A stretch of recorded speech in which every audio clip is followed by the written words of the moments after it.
Good Friday afternoon, evening, Saturday morning. It could be Saturday morning somewhere. Wait, dadgummit. Here, let's do this. Let's watch ourselves. Oh wait. Maybe there might be something good on that channel after all. Victor, how you doing? Still alive. Still alive. I caught you mid-drink. Still alive. Yep. You're still drinking water, so that means you still have a long day ahead of you.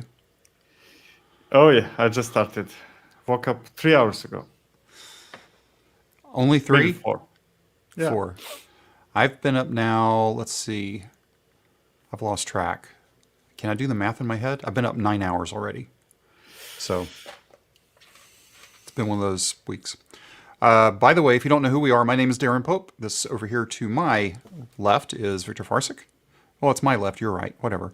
And we are the co-host of a podcast called DevOps Paradox. And on Fridays, we do this live show and usually try to have a little bit of fun since it is normally on Fridays. And we're back in our normal-ish time slot. I can tell that's true because Victor was here and I wasn't having to monologue, which I'm very thankful for. Just for that, we're going to celebrate with some Reese's Pieces. All right. Man, KubeCon this week. Yes. And I didn't hear a thing about it. Did it seem weird to you? It didn't seem to be like a whole lot. Me neither.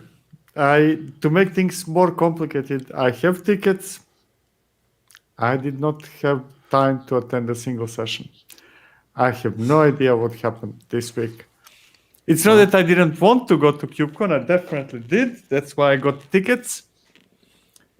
But life got in the way. But then I was also thinking, hey, should I even, if I had time, would I go or just watch a video of a session when I want to watch it? I would just want to watch a video at 2x speed, unless I can't understand them, and then I'll slow it down. I save a lot of time by doing that. I'm assuming you do too. No, I just No. I always have something on in the background playing. Right. At normal speed, right? So Yeah. and then I might pause the work if I hear a keyword, if something is really, really interesting. So Yeah. that's starting next week. I will be watching KubeCon. Speaking of interesting, this week's podcast episode about DevOps versus SREs, I think we hit a nerve. Did with we? that.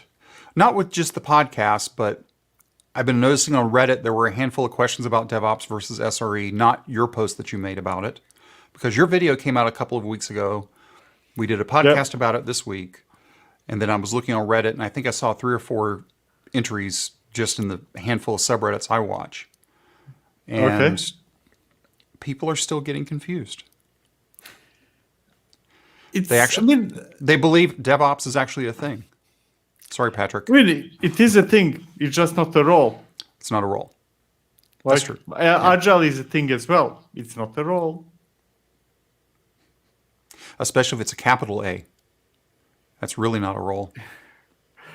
I'm actually, in retrospective, I'm surprised that we didn't have Agile engineers. Now it's probably too late. It's not anymore that fashionable, right? But how did we miss having job postings for Agile engineers? We may not have. Maybe it just didn't catch on. But if we go ahead and mark this time and space, what is today, May 7th, 2021? From this point forward, we need to go look out on all the job boards looking for Agile engineers. Or Vladislav is here. Let's let Vladislav create that role for people. Yeah. Write the job posting for. I would like to know what the job posting for an Agile engineer would be. You can stand for 15 minutes. You need to be healthy to be Agile. Let's get into the news. Oh man. Let's go to the news. Here's the news. That's not the news. That's the news. So I saw this. I'm going to grab my water too. By the way, if you have your drinks at home, break them out. I was going to get, I have my like soda water downstairs or sparkling water, whatever you want to call it. But man, it tastes weird for whatever reason. So I just have plain water today. I don't know what it is. Maybe I was thinking about this post. This was posted to the sigstore.dev blog. Now, Sigstore is the one that's doing cosign, so signing of images. And Dan, who's the author of this, is proposing, if you read the whole thing, about, well, an image registry doesn't have to be just for images.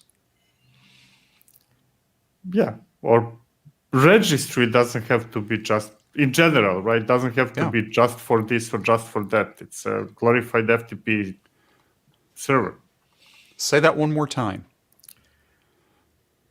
What? All part? of the glorified thing. So all of the and we're going to say this just in general. Any type of storage that has metadata around it, whether it's as a named product, JFrog, Artifactory, right? So JFrog's Artifactory, or Sonatype's Nexus, or Docker Hub's, what was their, they actually had a product called, or Docker's. Docker Private Registry. Docker Private Registry, whatever it was, right? Any of those types of things are nothing more than a glorified FTP server.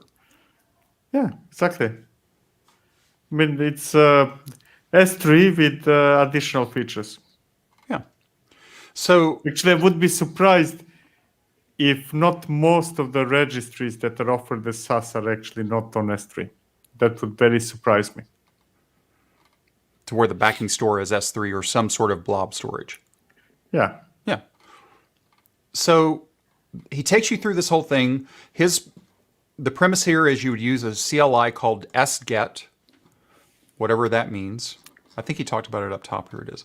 So it's still a draft tool, work in progress, sget. Sget's part of the Sigstore, so it's probably Sigstore get. That would make sense. Allows you to retrieve scripts or binaries from any OCI. So we get through all the things, and he talks about, okay, blah, blah, blah. But let's see, what did I just see? Talks a little bit more, and then we get to one of the greatest lines in history of cinema. You were so preoccupied whether or not you could or whether or not you could, but if you should. Right? Yep. And this is the question, should we do this?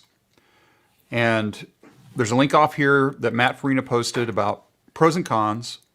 There will be pros and cons. But this author has said, over the past few weeks, I've decided this is a good idea. And then he goes into more details here.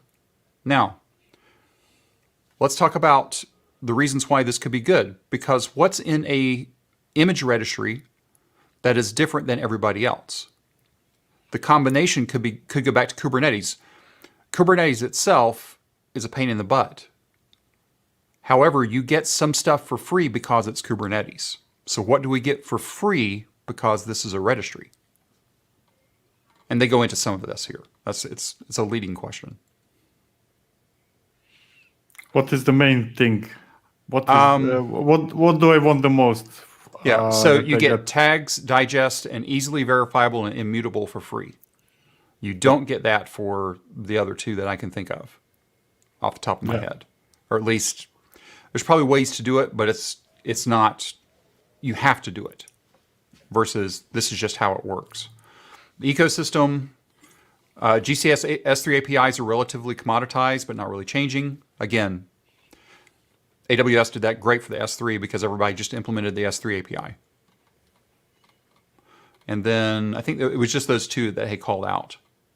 Yeah. So I'm going to be watching this one. This one, it seems so boring, right? I'm storing a file on a disk somewhere. But think about today, if I'm using either Nexus or Artifactory, I can put those types of objects, both images and binaries, just in those stores. But they're treated differently. What do you mean? I thought you said you cannot. You can. Yeah, you can. Yeah, Right. yeah. But they're treated differently. If I'm like, I could set up a Maven type repository, or I could set up an NPM type repository, or I can set up a registry type repository. But here now, if everything's just a registry item, and I don't need the other types, it would just be interesting to see. I don't know. Plus, it works with cosign. Yeah, that's Right. actually nice. Right, because today I can stuff things in and I don't have to, I can just wget something out. And we know with the recent, oh help me, what's it called? Where people would put in fake things into repositories and they would just be pulled in. I can't remember what it's called. It's not bill of materials, it's Okay, I drawing a wasn't blank. aware that you have a name for that. Yeah, there's a name for it now. I'm drawing it's Like Trojans and stuff like that. yeah. Okay. Anyway, I can't remember. Anyway, so since everything would be required to be signed going in, and it has to be because you're using this client to get things out, it also does the checks for you. I'm talking a lot more than normal. I'm sorry, and I haven't thought through this enough to make the call on it. But I think this could be interesting. Will the other people? Hey, let's pull Vladislav in since we're talking about Agile Engineer. Hey, still hiring 25 to 30. So if you're looking for work, Vladislav, I can't remember what your link is anymore. And happy to add Agile Engineer, not just Agile, but Agile Engineer. Agile Engineer, exactly. Exactly. And please, Vladislav, tweet it. I want to see the tweet. We're hiring an Agile Engineer. It needs to happen. HR would have a cow, I think. I'm sorry. That's too funny. All right, let's move on. I've already taken over too much. So anyway, SNCC announced this week that they've got security code scanning for GitHub. So the results are straight in GitHub security tab. That's what it was being boiled down to, right? You could scan the images and config files and blah, blah, blah. But now it's pretty much everything from what I'm reading. So if you take a look at the security tab in this picture, you can see all the code scanning baked right in. So what's the chances of the Microsoft umbrella going after SNCC? I mean, that could be related, but doesn't have to be, because kind of if you're going to do something for free, it's going to be GitHub. Yeah. There is no discussion really. Yeah. Most of the time. Now, interestingly enough, there is one project that I follow very closely that they host all of their items on GitLab. And that's the ASCII Doctor project. Don't know why he chose to do that, but that's the only one that I can think of that's not on GitHub for all the open source projects I follow. Agile, oh gosh, sorry. I got to pull this. Agile DevOps Engineer. That is an ADE. It's an aid. Sorry. Anyway, SNCC scanning. They've got the SNCC client in for GitHub Actions. So if you're not using SNCC or never tried it out, try it out, especially if you're using GitHub and now GitHub Actions. So it's a great article. By the way, all the links that we're looking at today will be down in the show notes after the show, probably a little bit later today, meaning late for a lot of y'all tonight. Okay. This is an older Medium post, and hey, I'm almost out, so I guess it's time to reset my cookies. But cookies are going away. That's another thing. 3 DevOps trends to pay attention to. This is from January 4th. Big long picture. He had 3 items. Orchestrated homogenization. 2 big words. Can you give 1 or 2 sentences what it is? So this one was we've allowed our industry to be taken over by Kubernetes.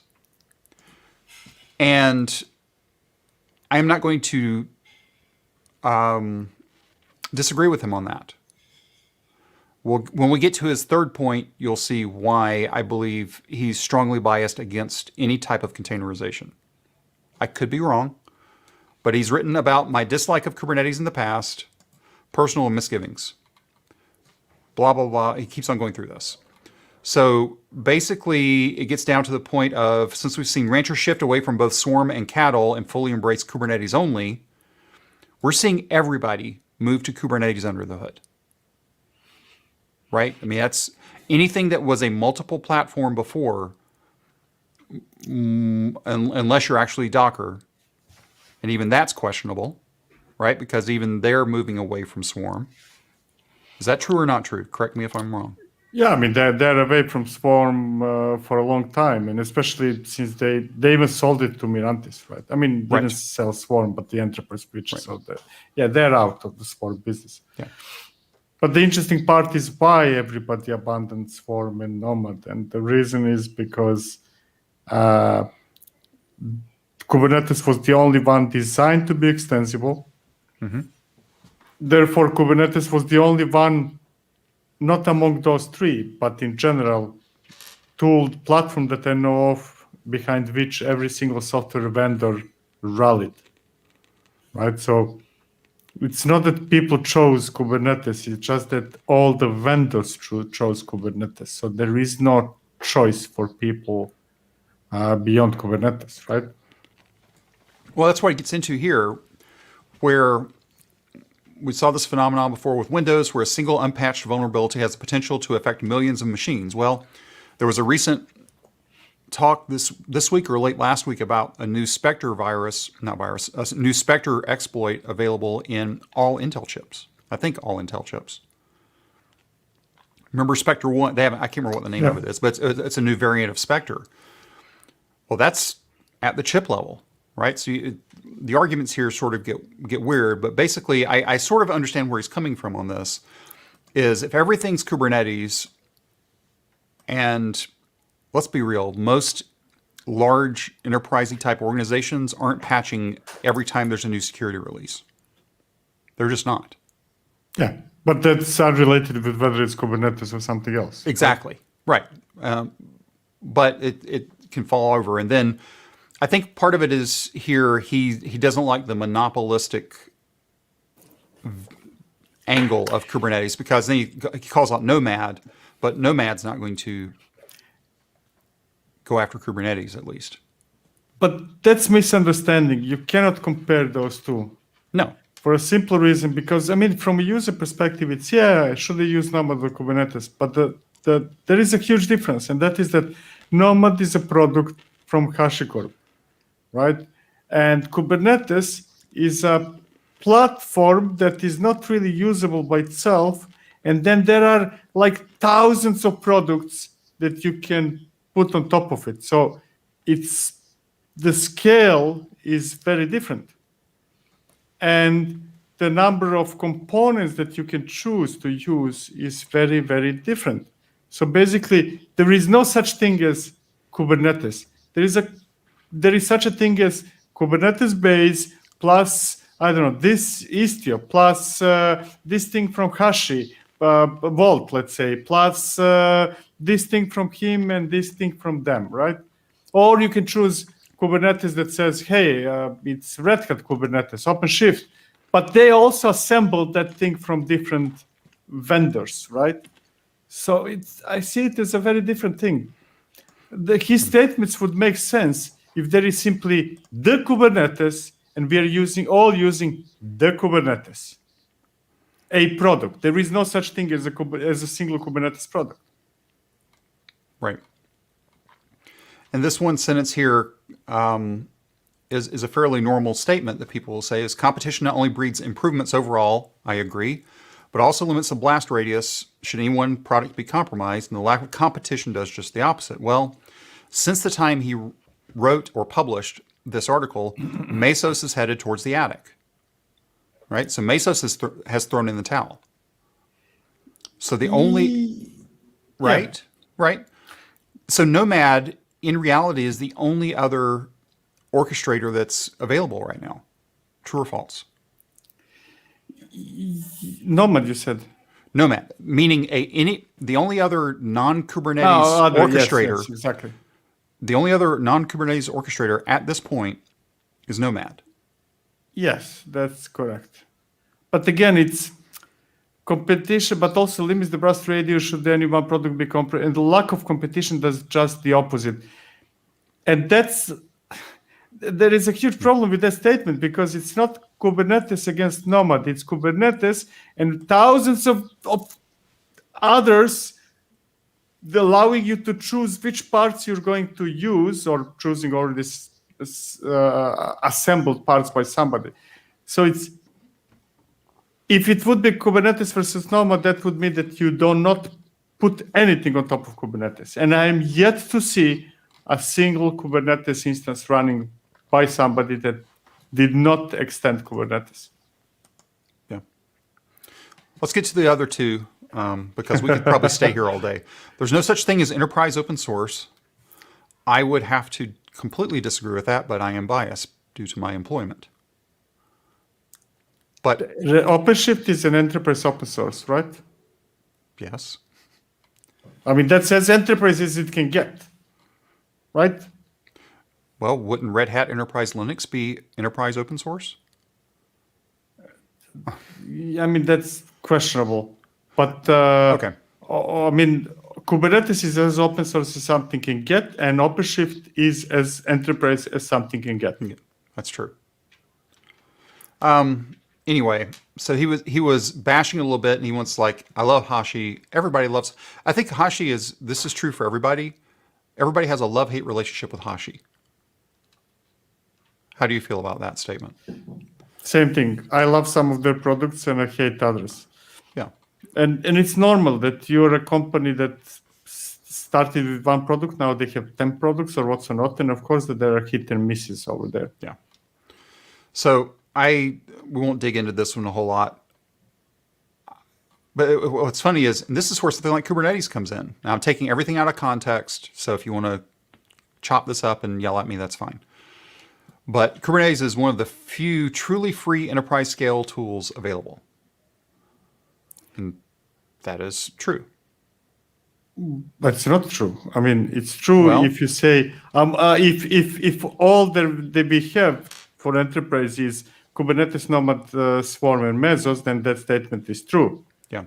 But Jenkins is enterprise scale, truly free tool, right? Well, I can come up with many others. Kind of Ansible is enterprise scale, blah blah blah. Yeah, but he's calling it out a little bit different. Is what I have highlighted right now on the screen. There's no such thing as enterprise scale open source anymore. It's all open core with paid enterprise features. Yeah, that's Kubernetes. Again, that description fits Kubernetes. Yeah. Again, OpenShift. How does that not fit OpenShift? It does. I mean, it's no question. So anyway, breathe. Next, final. People still use VMs, and that's okay. We actually talked. It is completely okay. You've said this before in numerous places. Not everything needs to run on Kubernetes. Nope. There you go. Lightsail, for example, in AWS. Why not? Yeah. But anyway. I thought this was, again, even though this is probably it is 5 months old now, still a very good read. It makes you think, if nothing else. And if you do read this, you can hear Victor and myself arguing about it in your head. Okay. Let's go on. Something a little more happier. This is a post from one of the developer advocates at Google, James Ward. If you don't know who James Ward is, go follow him on Twitter. Smart guy. We've talked about Google Cloud Run ad nauseum. But one of the new features they recently launched is the ability to launch things globally. And that's what this post is about. He walks you through step by step exactly how he built out this application. We can see here that they have a global load balancer living here. So a person in Colorado, by the way, James lives in Colorado, and a person in Tokyo, they hit the Google Cloud global load balancer, and then based on where they're at, they get routed to wherever the application is running. Again, nothing matters. There's nothing special you have to do this. This is how GCR can work for you now. You have to give it some switches, but it's not hard. And there is no additional cost. That's the beauty, right? It's no additional. Well, it is additional cost from actual running. Right? You're paying for it, but no extra cost. If you run 100, if you have 1,000 requests in a single zone or 500 across 2 zones, the cost is still the same. Yep. But let's see. Does he show the other picture? He doesn't.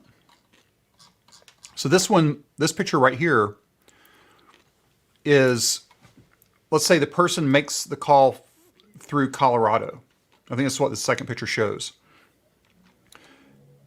So user 1 gets a cache miss, it makes the call, it gets cached, and then comes along user 2. They don't even have to hit it. The cache, it's already in the cache. Globally. Magically globally. Holy cow. Oh, yeah. I mean, do you remember the old web scale? It was the 2 cats. It was the video of, I'm running Mongo, I'm web scale. Or, do you remember that one?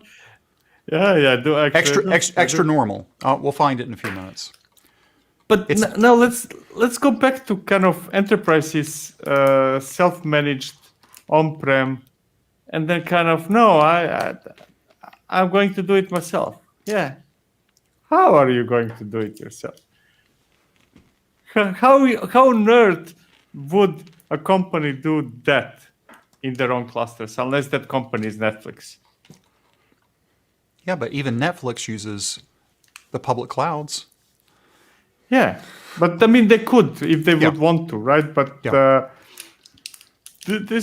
that's complicated stuff. I mean, not necessarily to design, but to manage for sure. Make sure that it's actually running. Yeah. I mean, this picture right here says it all, in my opinion. If you're running a globally scaled company, I think that's the thing too, is if your application isn't meant to be globally scaled, do you really need this? But assuming that we're talking about first companies that run at scale, right? Not kind of like 15 requests a day, right? There is hardly any company that is not global today past certain scale.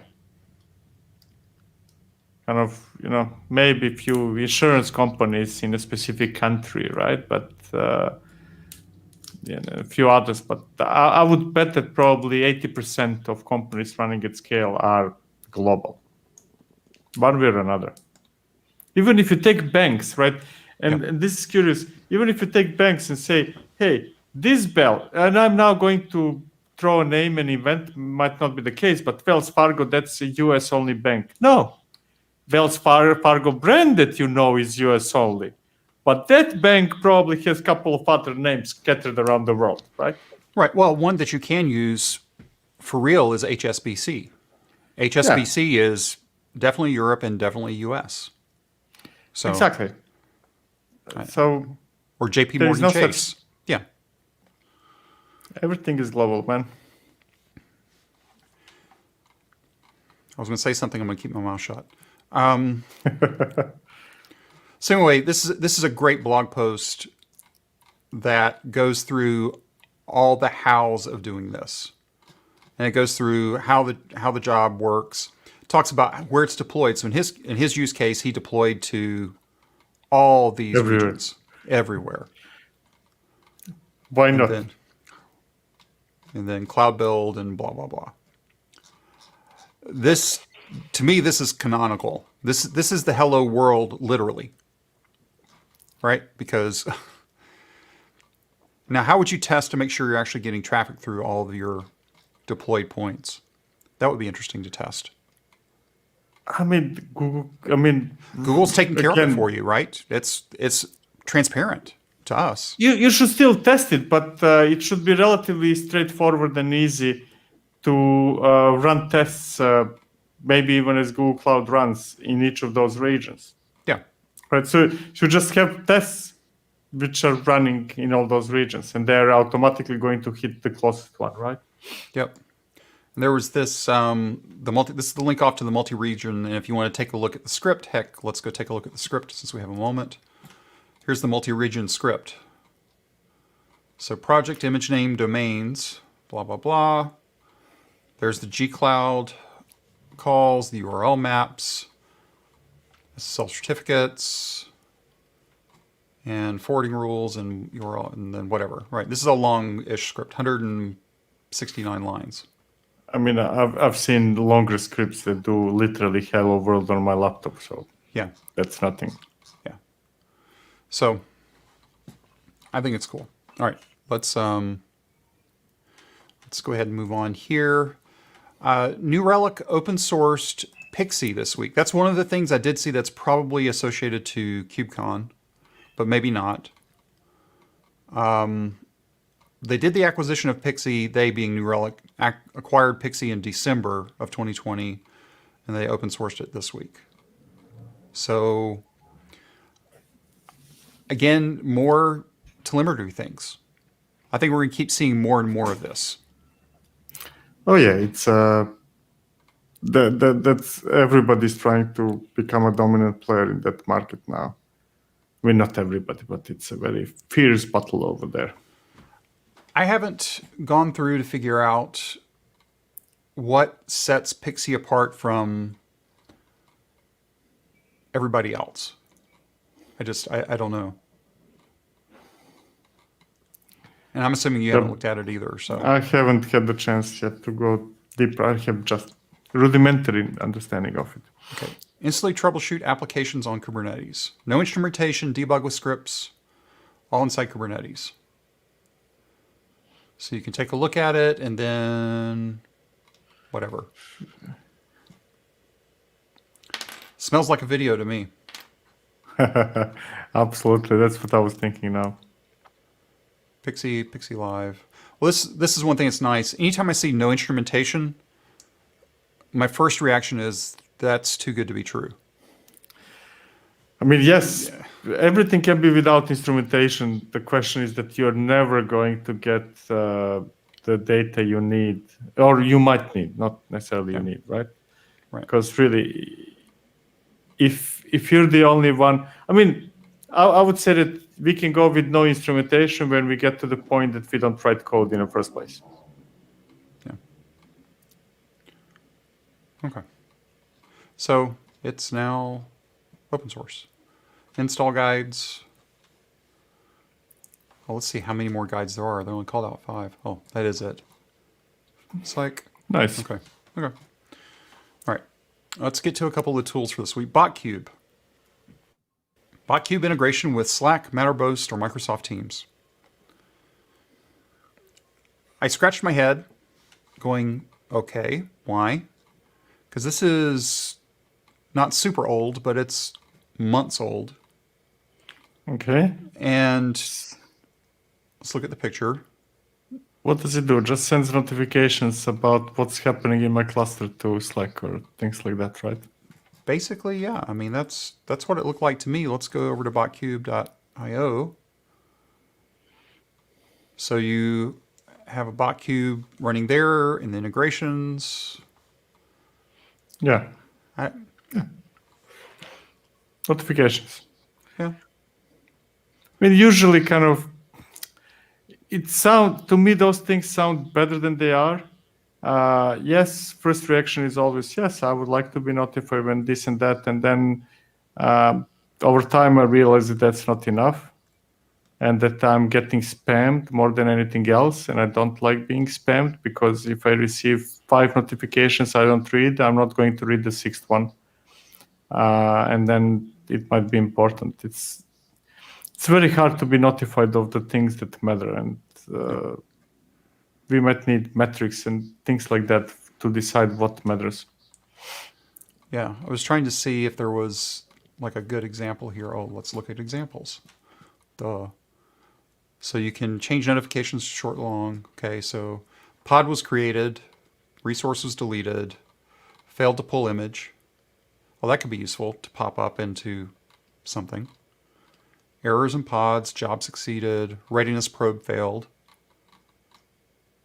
Monitoring Valero backups. Yeah.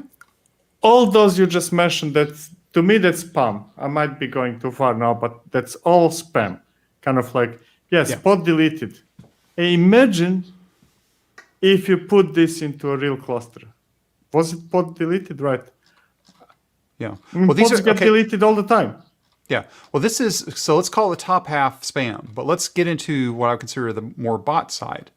So I can say, instead of having to get access to the cluster, I could just say, hey, BotKube, get pods namespace fission. That's access to the cluster, man. It is access to the cluster, but what if you don't have access to the cluster? What if you physically don't have access? Install a dashboard. Exactly. I'm trying to help out a little bit. Okay, cool. Okay, it's Right. cool. I'm just trying to.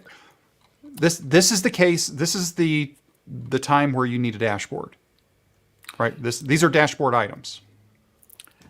Exactly.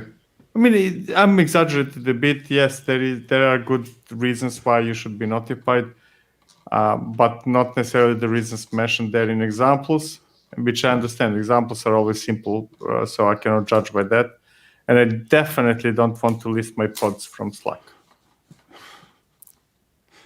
Next. Okay. Next. pv-migrate. I have a deep affinity for persistent volumes and also persistent volume claims. It's always a pain to manage persistent volumes. Yes. Just in general.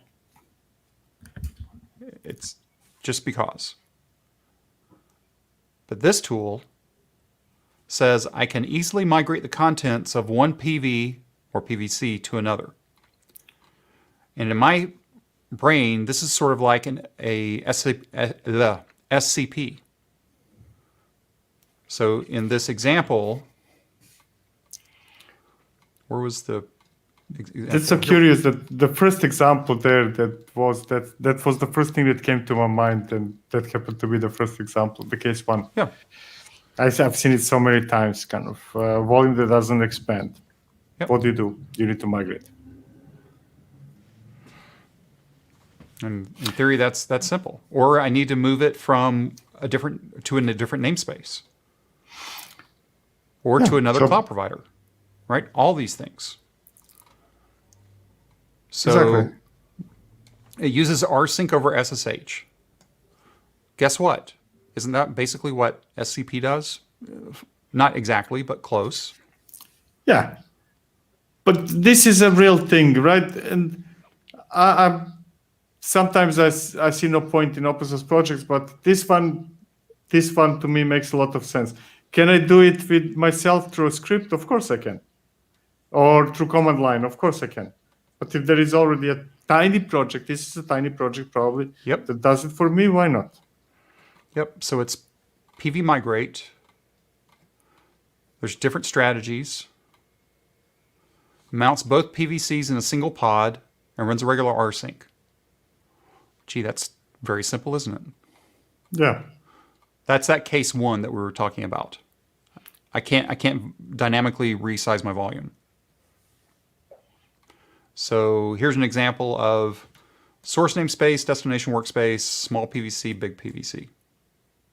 So they're doing sort of a twofer in this case. Or going between clusters. So I give it a source kube config and a desk kube config. Context. This is like the full-blown everything. And it even deletes extraneous files. If you're familiar with rsync, that's AVZ. AVZ, which will delete any orphaned files on the destination side. Basically, that's a hard rsync, if you will. A complete mirror is the word I was looking for. I think this project, for me, this is the project of the week. Yes. And it's pretty young. It's less than a month old. I mean, you can see the Git ignores the oldest file, and it was 27 days old. This is amazing if you're having to deal with PVs or PVCs. Exactly. No. I also vote for that project this week. Yeah, that's a great one. It's one of those that hardly anybody ever needs. But when you need it, But when you do, it's a pain to do. This will make that simpler. Anyway, this one, I don't know why I scrolled down. So Spotinfo is a CLI that, obviously, if you're running in AWS, you want to try to save money as much as possible, right? Or any provider. But specifically for AWS, they have spots to where you can actually save a lot of money. But the problem with Spot is if you don't bid high enough, it gets pulled out from underneath you. Now you can use the Spot Instance Advisor, which will tell you, it'll give you the chances of, trying to minimize your costs versus maximizing your uptime. But this guy created Spotinfo, and it uses both the data feed from Spotted Instance and Spot pricing. So then you can make the decision, or based on the output of this, you could let the tool make the decision for you of which sized spot to use. nice. So in this case, this is just a listing and then basic pricing. But then here is I want to compare M5A extra larges across 3 regions sorted by price. And I could see here that, this is the JSON output, which stinks. So then it'd be like, okay, well, if I'm really wanting to save cash right now, I want to go to South or APAC South 1 because it's 5 cents versus 7 in US West 1 and 7.5 in East. There is a Docker image, multi-arc. That's done well. I wish everybody That's did nice. this. Yeah. Exactly. This is, how do we say it? Since it's Go, it should be simple, right? Because all you really need is Scratch. Exactly. Right? That's all you need. So, and I think, again, this one was a fairly newer project. Yeah, last month. So it's, 3 months old, roughly. And it's up to 107 now. So if you're using AWS Spot, probably worth looking at. And with it being a CLI, you could pop it in whatever CI or CD tool that you're using and, scrape the data. I mean, especially as JSON, you could parse the data and say, hey, let's go use that one for now. That's more on the CD side, I guess. Well, let's think about this. This is the great use case for it. This is for if you're running VMs. Let's stay out of the Kubernetes Spot world for a moment. You're running VMs, and you want to run the cheapest VMs in this region. And you know what range you need. Run this, pick it up, and spin a cluster, quote unquote, up of that. Drop your stuff, do your test, and then let it be destroyed. Does it? You checked it more than me. Can it execute some command that tells me just a single output? This is the region you should run. I don't believe so. Because that would be kind of nice. I can already imagine pipelines that need to create VMs or clusters or whatever for the testing purposes. And you really don't care much whether it's in this region or that. Right. Right? And just kind of like automate it. I mean, I know that I can parse that JSON and then have a logic that compares the prices, but it would be nice if it's there, right? Yeah. Then we could hook it into tools. Or Terraform, right? Kind of like, Yeah. And then just set as, 2 commands. One would be export tf var region equals whatever is the output of this tool, and then use that variable to create a cluster. Yeah, it doesn't look like... So, wait. So another option is to pass the special all, so you'd say region all, and it would give you all of them, but it's not going to give you... Because the question you were asking is a business question, not a technical question. Tell me where to run it, not right. where I could run it and then I make a choice. Just tell me where to run it. Yeah, that's not this. You would have to put a wrapper around that, but that would be reasonable, right? Yeah. Because where you may want to run it is not where I want to run it. Yeah, but if I say, hey, those are my 7 regions that are candidates. I see what you're saying. Well, then in that case, Give me one. Yeah. Yeah, I don't think he's slicing it that way. But that wouldn't be a big deal to do, especially if you got back the JSON blob and the only thing you're chasing Exactly. down is price. You just parse it and say, okay, go do it here. Speaking of CI and CD, your first video of the week, your non-technical video of the week. Mm-hmm. Did you get any responses on this? I actually didn't look. Obviously, because I didn't. Yeah, there was a lot of conversation. I think that there is a decent number of comments, but not. I don't recall right now anybody saying no. You're completely wrong. It's more like, hey, those are because of this and that. I cannot do it every day. How do I do it every day, right? And my answer is, you don't have to do it every day. You don't have to do it. You can do it once a week. That's all good. Just don't call it continuous. My beef is not whether people merge to master every 15 minutes or once a week. It's kind of like, hey, if it's not frequent, it's not continuous. And that does not mean it's not okay. It's okay. It's okay to make a release once a week. And once a week to merge to the master. It's perfectly okay, but you're not doing continuous integration or delivery or deployment. I think that I'm starting a war that kind of like, I want to debunk every single silly word that people use. Not silly word, but every single expression that people use in a silly way. One of our former coworkers, I saw him post something about it this week, and he was like, delayed. It's delayed integration, delayed delivery, right? And yeah, that's okay. Actually, the banner for this video says exactly that. There is continuous, scratched, and then delayed. Right, which I couldn't get the thumbnail up. But. And final video of the week was GitHub Actions review and tutorial. If you've never tried out GitHub Actions, and you're in GitHub, so you need to be in GitHub to use GitHub Actions, right? It's one of those things that it's blatantly obvious, and then I got questions, kind of like, can I use it outside of GitHub? No. I mean, maybe you could, but it wouldn't make sense. Yeah. And one of the things that we talked about before we started today was, you called it out in the video, is that sometimes GitHub Actions may not be able to handle a more complex scenario. Correct. Right, and that's okay. But what it can handle is a very straightforward, simple scenario. Exactly. And I think but the thing that I was going to say to finish out that thought was, pretty much every tool can handle a very basic, laid out, straightforward scenario.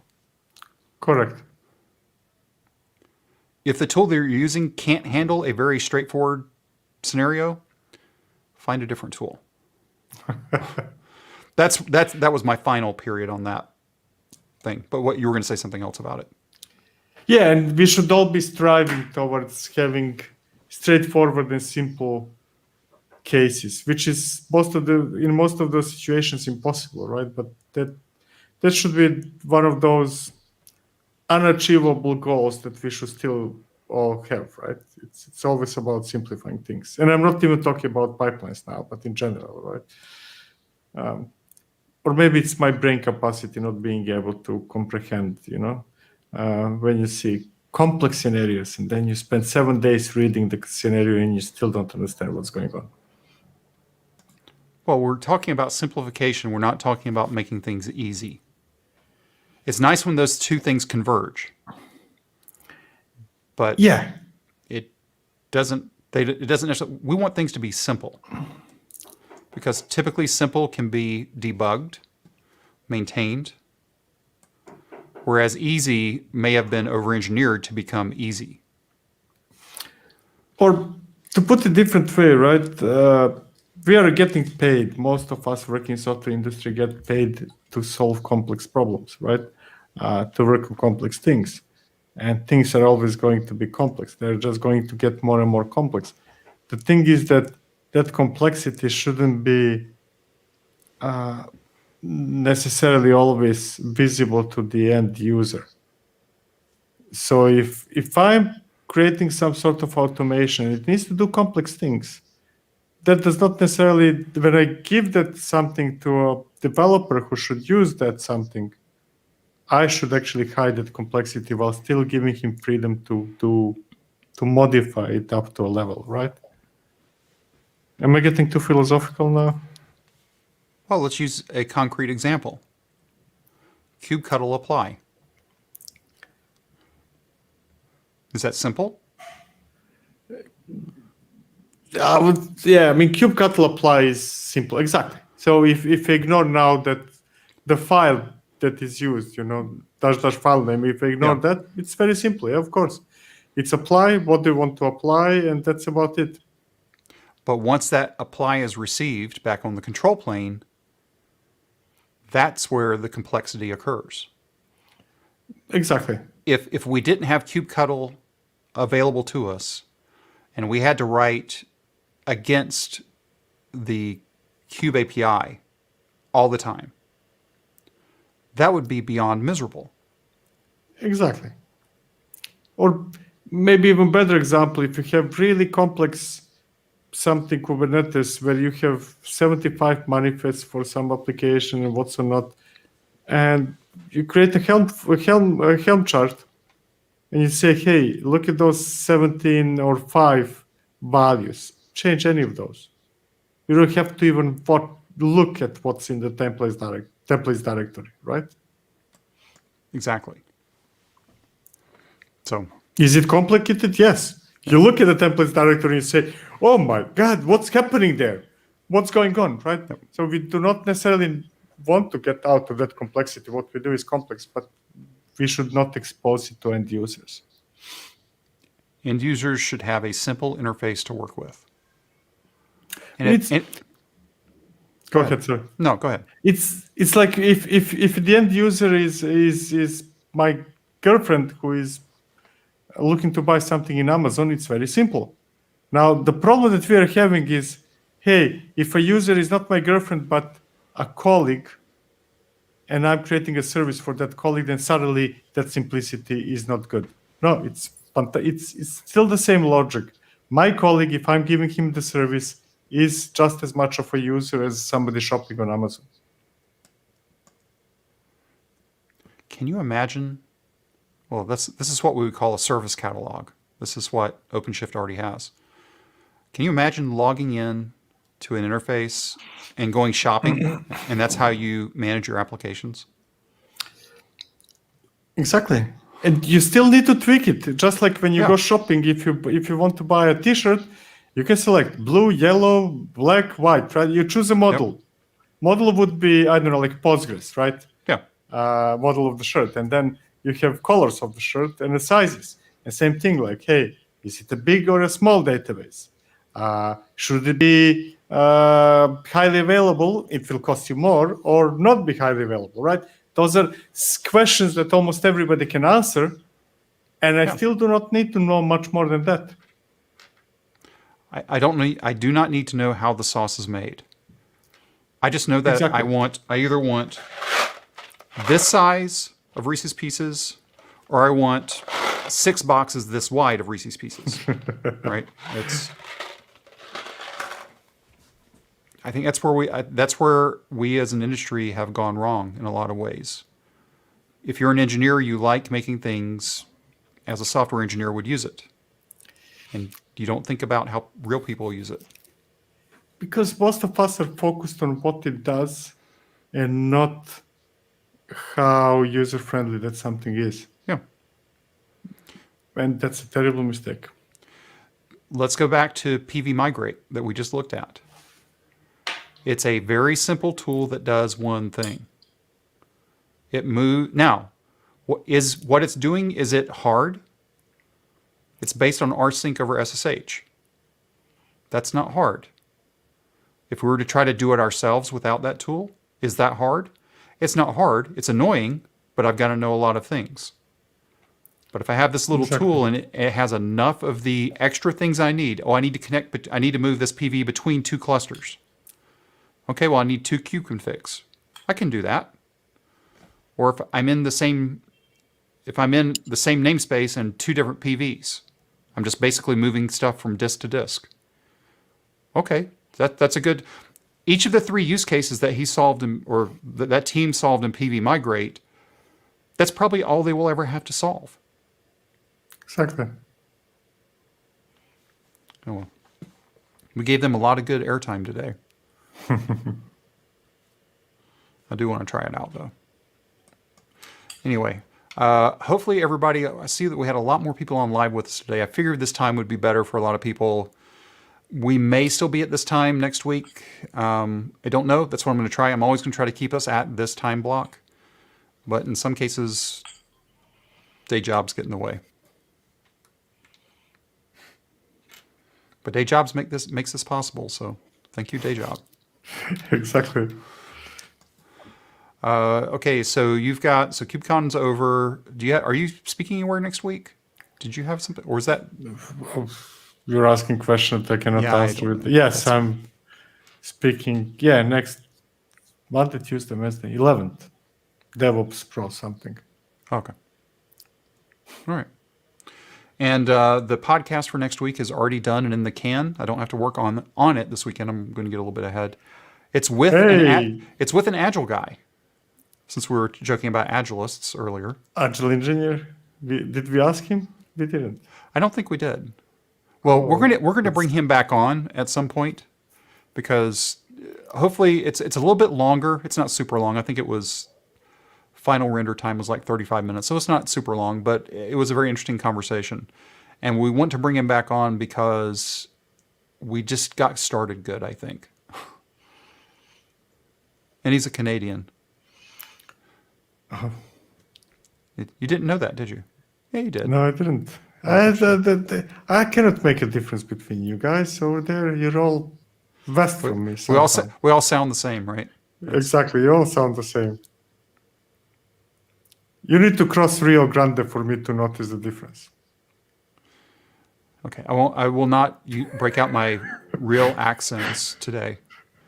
If I was to speak in my native accent, there's only one person alive now that can understand it, and it's my mother. Okay, are you sure that because and my sister, my wife can't understand it. I learned English by listening to UK TV shows with Welsh and Cockney and stuff like that. So I don't think that you can surprise me. No, I wouldn't surprise you, but I might surprise a lot of people based on how you've heard me now for a year or two. If you've been listening to the podcast, I am unintelligible. Okay, here's the deal. Next weekend, next Friday, you're opening in your accent. with my normal language, with my native tongue, if you will. Yeah, that one exactly. Okay, I'll do that. All right, everybody. Thanks for hanging out with us live today. We're going to cut it short because I have another meeting to go to. I'm sure Victor does as well. So, thanks for hanging out with us live. If you're watching the replay, thanks for watching the replay. For both people, give us a thumbs up. Do that big thumbs up for us, and subscribe if you haven't subscribed. Podcast comes out on Wednesdays at 6 a.m. Eastern, and I believe that's it. And we'll be back next week. And there's Victor's meeting notification. So there we go. Time to leave now. Everybody have a great weekend. Cheers.